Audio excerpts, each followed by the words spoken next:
Hello, algebra students. This is Mrs. Tremblay. This is our first lesson in Unit 4, Systems of Linear Equations.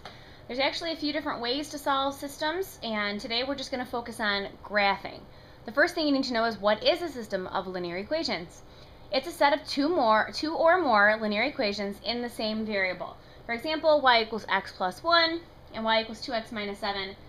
This has y, this has x, this has y, this has x. That's what I mean by same variables. So our goal is to solve a system of equations. So what does that mean? Well, on a graph, you're just looking for the ordered pair that makes both equations true, that works for both equations. And on a graph, it's just the point where those lines cross. So where the lines intersect represents a solution to a system. In a table, it's where they have the same exact y value. And we should have explored that in class together, so I'm sure you're already familiar with it. So how do you do this? How do you solve a system by graphing? Well, you graph each equation. If it's not in y equals mx plus b form, it's going to be a lot easier for you if you put it in y equals mx plus b form. And then you'll graph them, estimate the point where it looks like the graphs cross, and check that solution point by plugging it into both equations and seeing if it is in fact true for both of them. So I think examples speak louder than words here. So let's try a few here. All right. You are given this system y equals 2x plus 5 and y equals negative 4x minus 1. Your job is to figure out the solution to this system. And on a graph, it's where these graphs overlap. So let's graph them. And I'm so nice. My first example, they're already in y equals mx plus b form. So there's no rearranging necessary. We're just going to graph each one. So if you don't have a ruler, press pause and go grab one. And if you don't own a ruler, then fold a piece of paper a couple times and make yourself a nice straight edge. You can hit pause. I'll wait. Okay, y equals 2x plus 5. First off, I'm going to plot my y-intercept, which it's the b in this equation is 5. So I'm going to go to the point 0, 1, 2, 3, 4, 5. Now my slope here, it says 2. Remember, if your slope is a whole number, we need it to be a fraction, so I'm going to put a 1 underneath that. And that means from my y-intercept, I'm going to go up 2, right 1, up 2, right 1. And draw my line.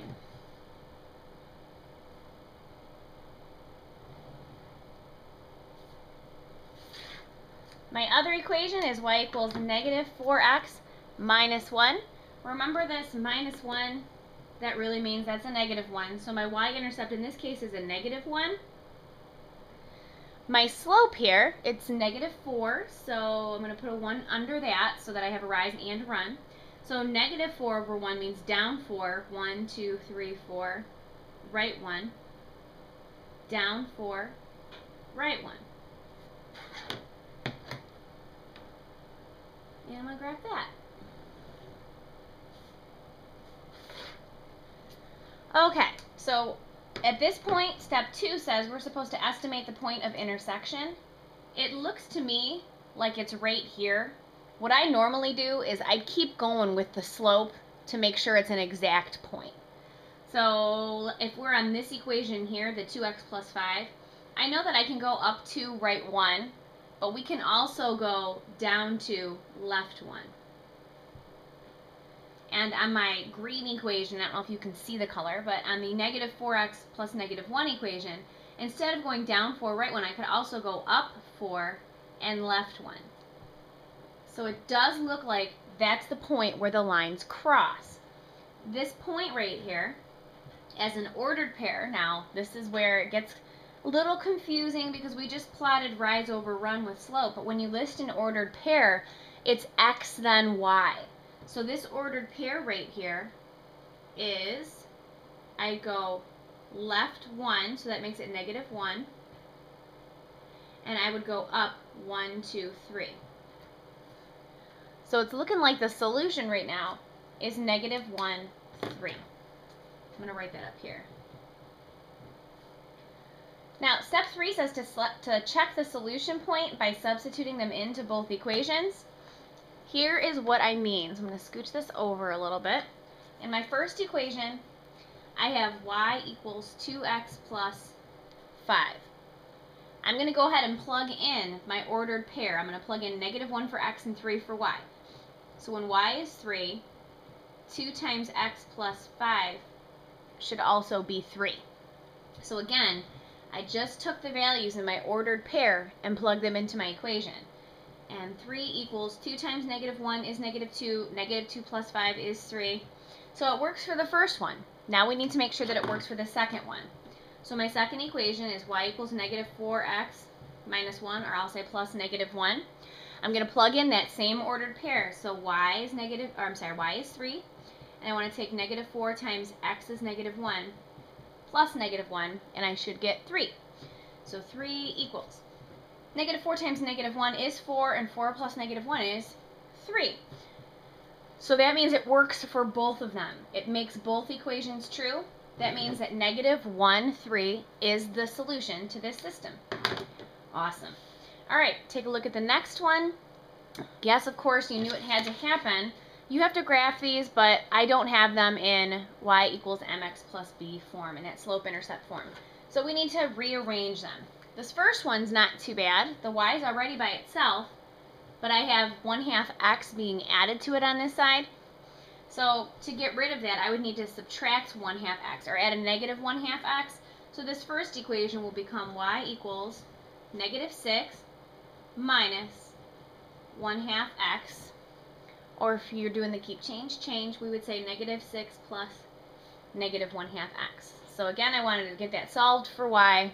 There's our first one. The second one's going to take a little bit more work. So I think I'm going to rewrite it over here. I have 6x plus 2y equals 8.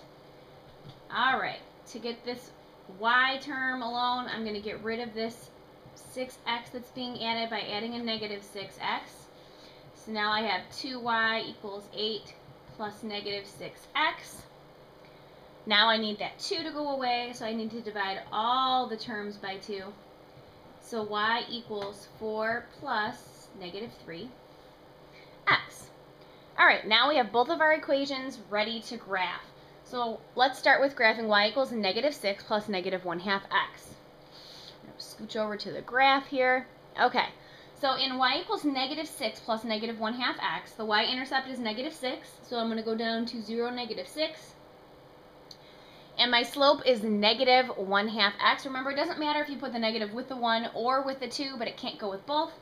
So if you put it with the 1, you would go down 1, right 2. If you put it with the 2, you would go up 1, left 2. It really doesn't matter which one you pick. Right? Draw a little line here. And our second equation, we rearranged it to be y equals 4 plus negative 3x. So the y-intercept would be 4. That's the one that's by itself, the constant. So I'm going to go to 0, 4. And if my slope is negative 3, recall, we need a rise and a run to graph this. So that would mean negative 3 over 1. So from my y-intercept, I'm going to go down 3, because that's a negative 3, right 1. Down 3, right 1, and graph my line.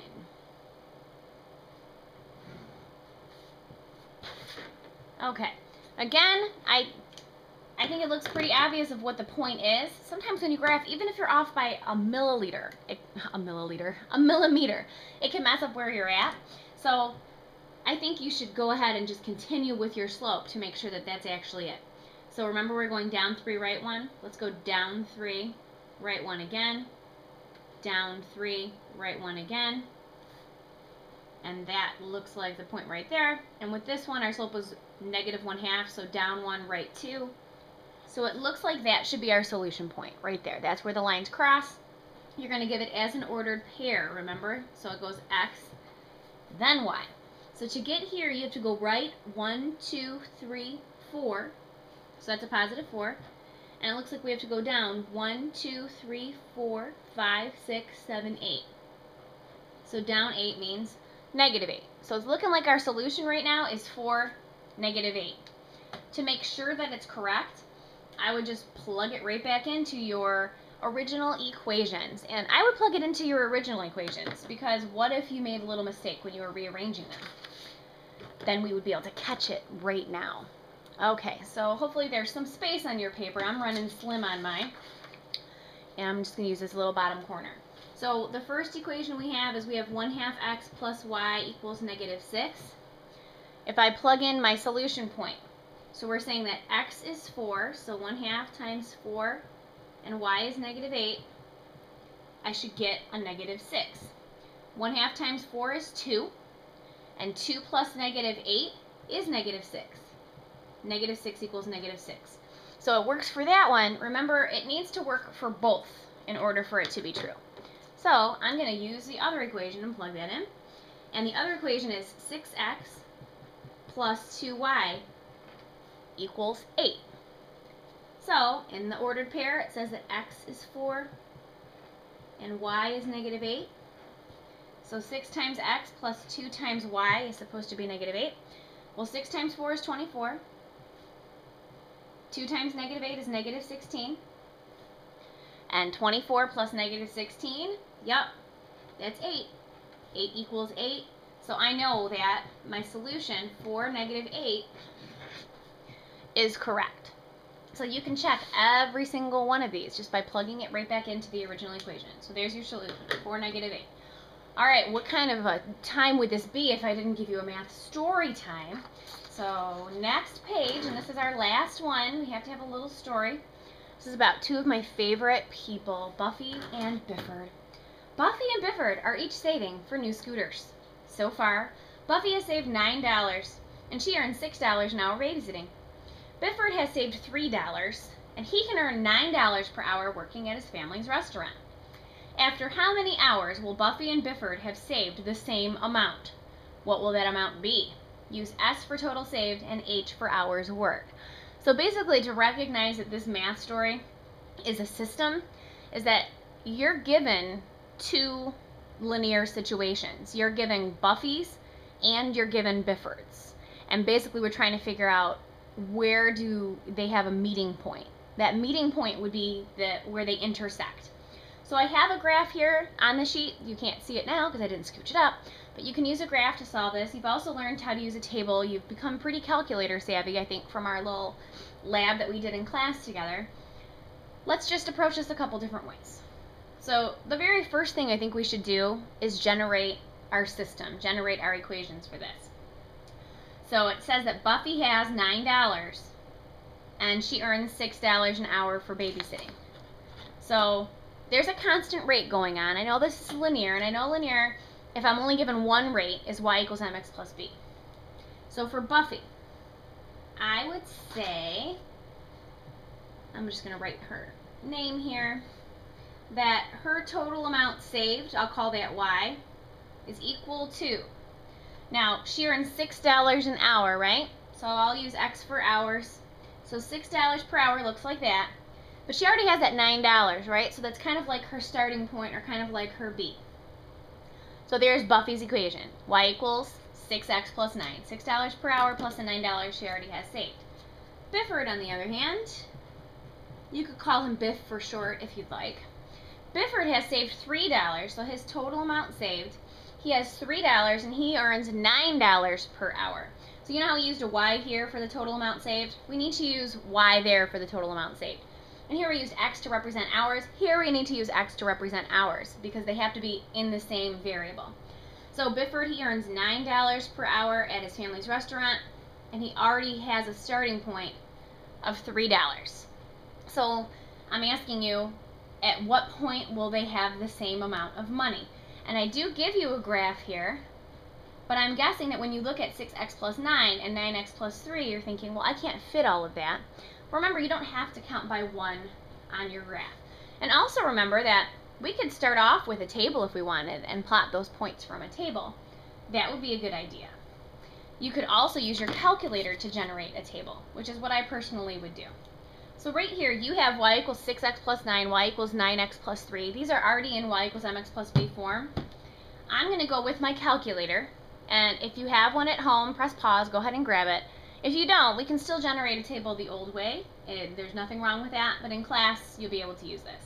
So I'm going to go to y equals, I'm going to get rid of my old equations that I have in here, and type in 6x plus 9. There's Buffy, and Bifford is 9x plus 3. And I am going to go to my table. And I've already used my table for some other things, as you can see. So let's get down to positive values because nobody's going to have any negative money here. All right, so when I'm looking at my table, I'm given some values in this table here. And remember, my first equation, that was Buffy. My second equation, that was Bifford. So I'm just going to scooch my calculator over, and I'm going to set up my X and my Y and my Y. So remember, this is Buff, this is Biff. And as I look at my table, I see when X is 0, that Buffy has $9 and Bifford has $3. And I see that when they have worked for 1 hour, Buffy has 15, Bifford has 12. I see that when they work for 2 hours, Buffy has 21 and Bifford has 21. Now if you recall, when you have the same Y value for one given X, that's how you recognize a solution from a table. Voila! So our solution point, when X is 2, Y is 21, that would be our solution. If I asked you to graph this, on my X-axis, I have the hours, and I've gone from 0 to 2.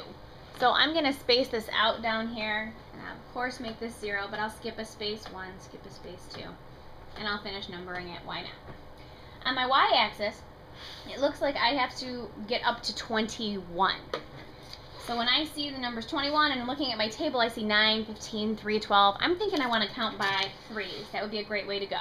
So for the total saved, I'm going to write that over here, total saved, and that's in dollars. I'm going to go ahead and count by 3. So you go ahead and do that. So 0, 3, 6, 9, 12, 15, 18, 21 is where I need to stop, but I'll keep going. I don't want to leave my graph unfilled. The horror of it. Terrible. And now I'm just simply going to plot those points for my table. Alright, so Buffy. At 0 hours, she has $9. After 1 hour, she has 15. After 2 hours, she has 21. There she is. For Bifford, when Bifford has worked 0 hours, he still has that $3 in his savings account. Woohoo! After 1 hour, he has $12, and after 2 hours, he has 21. And we will grab that. And we can see that 2 hours, $21 is exactly where they overlap. Now, if you wanted to go straight to graphing and change your number scales right off the bat and not bother with the table, you could do that. That would be fine as well. I hope you enjoyed your math story time. I'll see you tomorrow.